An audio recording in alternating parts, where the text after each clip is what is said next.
Today's show is sponsored by the ABV Barrel Shop. The ABV Barrel Shop is located in the St. Louis metro community of Arnold, Missouri. The ABV Barrel Shop is focused on one thing, single barrels. Best of all, you can try before you buy. Head over to abvbarrelshop.com to sign up for their email and text distribution so you know what they have in stock, what classes are coming up, and who from the industry may be coming in to visit. The ABV Barrel Shop. It's where single barrels live. We are also sponsored by the Bar to Go. The Bar to Go offers traveling minibars that are no bigger than a small purse or toiletry bag. Best of all, they are fully customizable so you can create the perfect piece that is unique for you. If you own your own business, what a fun and unique way to promote what you do. Check them out online at thebar2go.com. That is the number 2 in the Bar to Go. If you have wholesale questions, call my friend Isabel Clark at 504-481-1297. Finally, we are sponsored by the Neely Family Distillery. NFD is a family-owned business that keeps ringing up awards in the spirits world. Head to Sparta, Kentucky to experience the family history, award-winning spirits, and meet the Neely family. Check them out online at neelyfamilydistillery.com. Now, on to the show. Let's drink!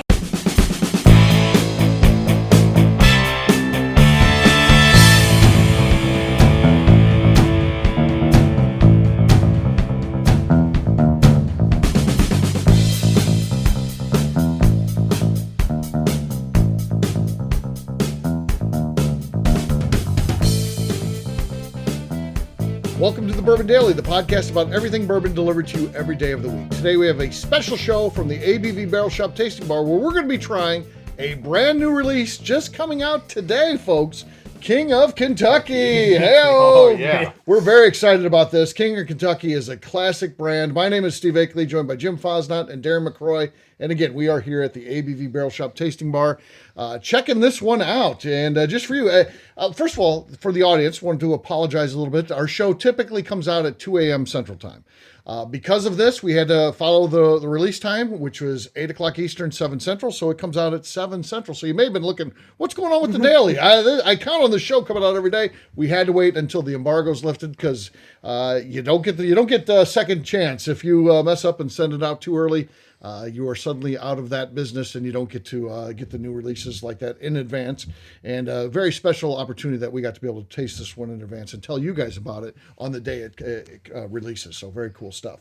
Before we get to getting into the King of Kentucky today, Darren, tell us about what you got going on. You said there's something you want to talk about. Yeah, so I would like to know who in history, like a famous historical person, you would want to share a drink with.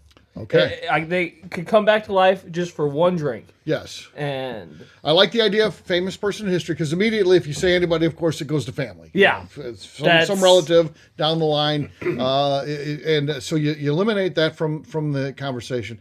I think the person that I would like to have, and again, there's a lot of people. There's tons of people, and for a lot of different reasons. But I think the person that I was most fascinated with from basically the time I was born would be Abraham Lincoln. Because of the fact I was born on February 12th, his birthday, every report I did as a little kid, I would write about Abraham Lincoln, because we shared that birthday. I always thought that was cool. My uncle had the same birthday, so my mother's brother, my Uncle Bob. And I don't know, I just think it's a special day, and I always celebrate anyone who has a February 12th birthday, including Colonel H. Taylor from bourbon history. I would learn that later. Didn't know that as a kid, but I do know that now. So to me, Abe Lincoln, it would be fun. okay. So honestly, Steve just stole mine, so I'm going to go a little different route here. For different reasons. I just think the time of history that he was and the impact he had. But so I'm going to go with. I'm a bit of a science nerd. I would love to sit down with Albert Einstein. Albert Einstein, yeah, and just kind of because he was he's a pretty funny guy. He could talk to kind of the common people. He did a lot of things outside the norm for that time in history. He went and taught in black colleges, which was at that time kind of unheard of for someone his stature to go and do that, because he 100% believed everybody had a right to knowledge. And but just a fascinating guy, fascinating time in the world, and a funny guy. So yeah. So I'm not gonna lie, the first person I thought of was Abraham Lincoln too. Really? Not because I share a birthday month with him or any of that. Okay. I like Abraham Lincoln. I always thought he was a good guy and an interesting guy to talk to. But since we're not copying answers, I think I'm gonna go with Alexander the Great.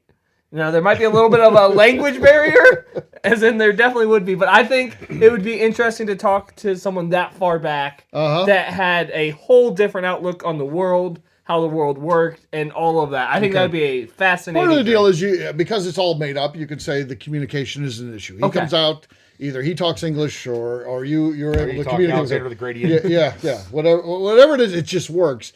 What would be some kind of questions you would ask Alexander the Great?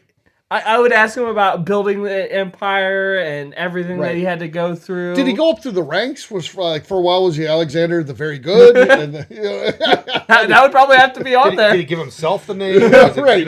Where does it come from? Yeah. The origin of the name would have to be up there. Okay. Or if he even knows he's being called Alexander the Great. If that's something someone gave him after he died. That's very likely. Okay. Let's do a bonus one here. What musician would you talk to? Again, we're talking deceased musicians now. Could be anybody. Could be classical, like Beethoven or something like that. Could be rock and roll. Could be anybody you want. It has to be a deceased musician. Who would be the one you would resurrect for one over drinks conversation? I think I would have to go with Hank Williams. Hank Williams. A classic early country music, getting it kicked off, and interesting guy. No, he would have a drink with me. He wouldn't have a problem with that. Definitely have a drink. Yeah. Maybe a couple other things at the same time. But I think that would have to be my answer. All right. We'll let Jim go second, and we'll. Man, that's a tough one here. Some of them almost dead, but they're not quite there yet. They'd like to have a drink with, but so I can't throw them in there. I don't know. Freddie Mercury. Freddie Mercury. Yeah. That's a good one too. The trajectory of Freddie Mercury, and that's definitely an interesting one. Certainly beloved and gone way too soon. I agree. Another one that the one that I would do would be Jimi Hendrix. I just think he's the greatest guitarist of all time. And I'm not even sure it's really close for number two. I just feel that way, and I just feel like anytime you can talk to someone who is the best at their craft, I think it's a great, individual conversation. And I just would like to talk to the guy. I think he was groundbreaking, for fashion, for music. He was at a very cool time. There was a lot of other cool musicians he was friends with. I could ask him about them. What was Jim Morrison like? What was Janis Joplin like? There'd be other things that I could get to besides his great history and things like that. And he was also friends with a guy who I did meet, Dick Dale. And he was inspired by him, and I would ask him about Dick Dale and ask him, was he truly a big fan of him? Dick Dale and him met before they were both famous, which is kind of a cool thing. Dick actually was more famous than Jimi Hendrix was at that time, which is cool. So I don't know. There'd be a lot of questions I'd have for Mr. Hendrix, but that'd be a pretty cool thing. All right, what we're going to do next, we'll take a quick break, and then when we come back, we're going to tell you about King of Kentucky. We got some stats, some information about it, and then we're going to taste it, see what we think of this year's release. We'll do that in just a few.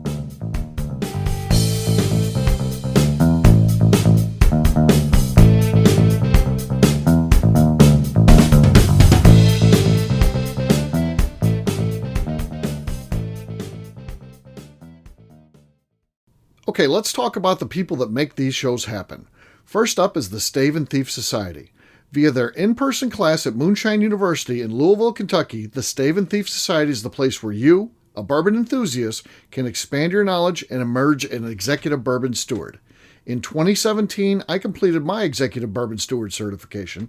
It's the most comprehensive bourbon certification available and connects you with an expansive network of bourbon enthusiasts and professionals. Check out the full listing of in-person and online certifications and join the society today by enrolling at staveandthief.com. We're also sponsored by the ABV Barrel Shop. The ABV Barrel Shop focuses exclusively on barrel picks.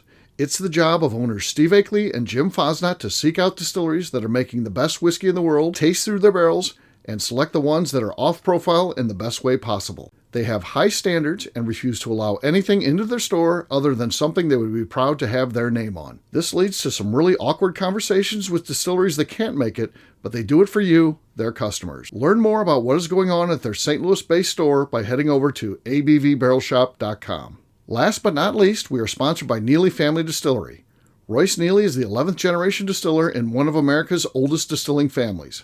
A visit to Neely Family Distillery takes you through family history, where you can see all the artifacts and newspaper clippings through the years from this family that started distilling in America after James Neely arrived from Northern Ireland in 1740. Today, Royce Neely and his team are crafting some of the best spirits in America. Their bourbon and absinthe offerings keep winning top honors in spirits competitions. Recently, their absinthe made history as the first platinum winner in the absinthe category at the San Francisco Spirits Competition.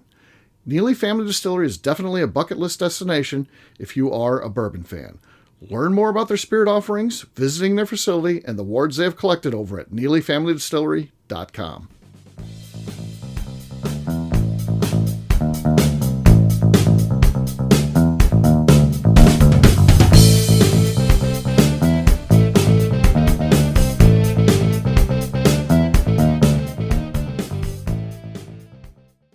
This is Willie C. Moore, and I'm here with MB Rowan, and you're listening to the Bourbon Kit Daily. All right, everybody, welcome back. We're at the ABV Barrel Shop. We're at the tasting bar, and we are getting ready to try the King of Kentucky. No one cheated. We didn't try it early.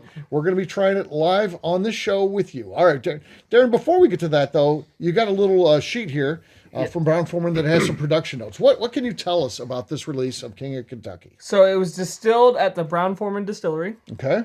DSP 354. All right.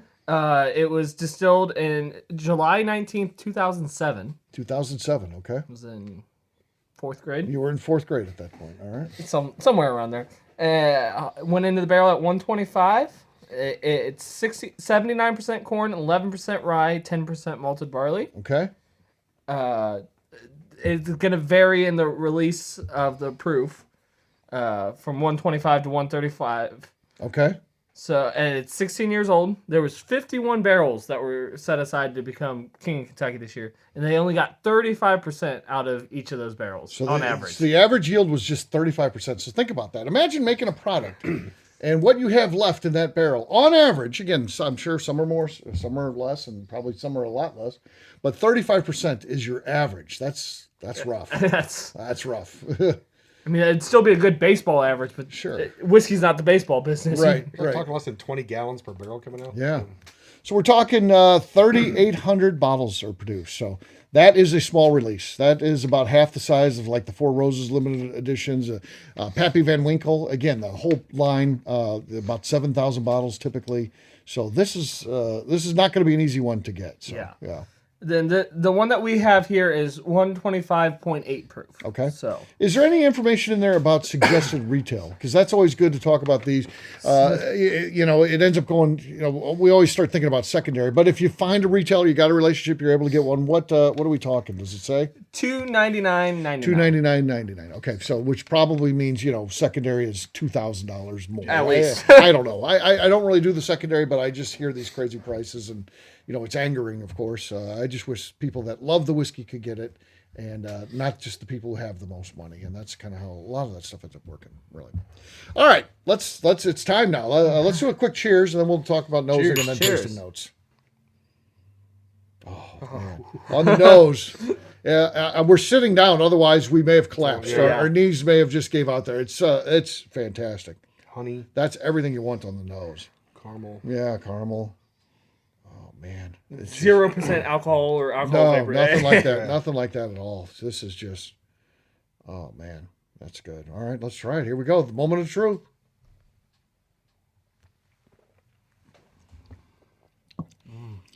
Man, perfection. It is. Look at the legs on that thing. Look at the legs. Hibiscus that is. Oh my goodness. There's fruit notes. There's the caramels. There's the vanillas. The spice that just sticks around and intensifies. I mean, it is on the palate forever. It just keeps developing as I'm sitting here talking. Yeah. There's more stuff coming through. Yeah. Hangs around. Finish is just incredible. So this is, I don't know if we'd had a scoring system. This is a 10 out of 10. Yeah. This is just A++. Yeah, man, that is good. That is really something to be proud of for the team over there at Brown-Forman. Man, really, really good stuff. King of Kentucky. Earns that crown this year for sure. Very, very good. So Again, hopefully some of you listening to this get the opportunity to buy a bottle at a reasonable price. Again, maybe it's winning at a lottery. Maybe it's they have a customer appreciation and you've hit the numbers that allows you to select something like this. Or maybe it's just a personal relationship. Maybe it's a situation where you have a good relationship with a retailer and they sell you a bottle. Really cool stuff. So And if that does happen, you should stop by the ABV Barrel Shop and share a pour with us. share a pour with us, yes. Well, let's taste your Because barrel. we told you about it. Yes, Yeah. yeah. We'll tell you about ours, and then you can let us taste what you got going on there. So, yeah, really good stuff. I know my buddy Bill Lewis, and this is how this stuff works. I'm going to share this story because it tells you how these things work. So he's friends at the Kroger ladies, as he calls them. It's a couple of women that run the liquor department at the Kroger store he goes to. And last year, he goes walking in the store, and they're like, "We got something special for you." And I'll be darned if it wasn't King of Kentucky. How about that? So, yes, that's what happens when you have relationships. That's why you just never know. You have a relationship with people, and maybe it turns into you get some really great whiskey. So, so hopefully Bill gets one of those again this year. So there you go. All right, on that note, we're going to wrap this one up, as we always do, by talking about where people can find us. Darren, we're going to start with you. Where can people find you? You can find me 5 days a week here at the ABV Tasting Shop. We're sitting at the bar, the shop, whatever. And also on Instagram at The Bourbon Adventures. All right, that's an important one. All right, Jim, how about you? You can find me on Facebook at Jim Fosnot, on Instagram at FosJim, and most days here at the ABV Barrel Shop. Yes. Hanging out with Darren, who's at the tasting bar, apparently. Yep. For me, I'm an easy guy to find. I'm at Steve Akeley on Twitter, Instagram, or Facebook. I've got a website, steveakeley.com. We've also got a company website, abvnetwork.com. That's the one you got to check out. Everything that we do is out there. We put all those previous shows. Maybe you're going on a road trip. You can download as many shows. It doesn't matter if you're driving across the country and back. We have enough shows. We've got you covered. So don't worry about it. So check us out online, abvnetwork.com. Come by and see us, the ABV Barrel Shop, the place where you can try before you buy. We'd love to get some King of Kentucky in here. That would be amazing. But I don't know if that's going to happen, but we'll try. We always try. It's not from a lack of trying for sure, folks. So we'll see what we can do. But check us out online, abvbarrelshop.com. And if you like what we're doing, please get involved. Give us a 5-star review with comments. It helps new people find the show. That's pretty darn important to us. And please head over to patreon.com/theabvnetwork and check out the options there. On that note, we'll wrap this one up. We're going to savor some good whiskey and enjoy the rest of these pours. And we'll talk to you tomorrow. Until then, take care, everybody. See ya. Cheers. Bye, y'all. Peace.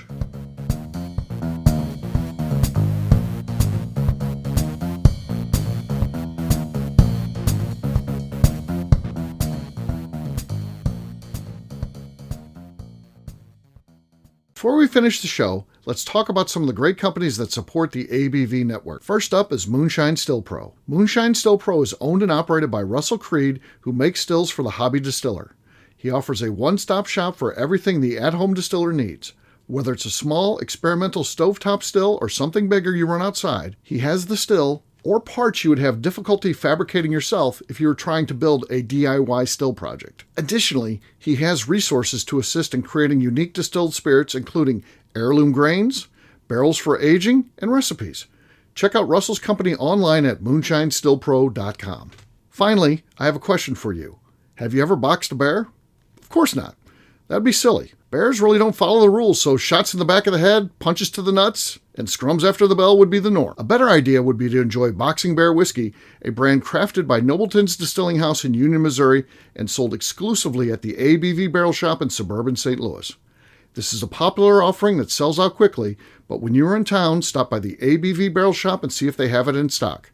Better yet, sign up for their email and text distribution over at abvbarrelshop.com, and you'll know exactly when it is in stock.